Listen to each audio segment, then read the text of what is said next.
Mabuhay, maayong udto sa tanan akong followers, viewers, o supporters. Guys, ako si Alexi Fernandez from Davao City. Guys, na ako karon dinhi sa Tito Nats Super Balbacua. Located lang dinhi sa Torres Street, Davao City. This is my first time na nakamutilaw ko sa produkto ni Tito Nats, Super Balbacua Special. Actually guys, in my whole life, daghan na kay ko balbacua nga natilawan. Daghan ako na natilawan nga balbacua. Pero itong kay Tito Nats,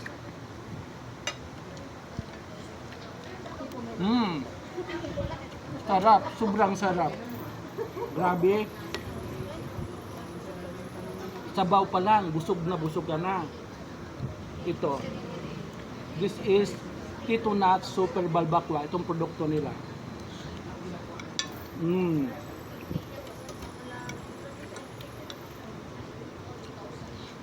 Grabe, ang sarap. Nakaka-inlove talaga Tito Nats. Hindi ko alam kung sa balbacua ako na-inlove o sa nagluto. I love you, Kuya Nats. God bless everyone. Sa lahat ng followers ko, viewers, I am inviting you to please come and visit Tito Nats Balbacua in Grill. Located siya sa Torres Street, Davao City. God bless everyone.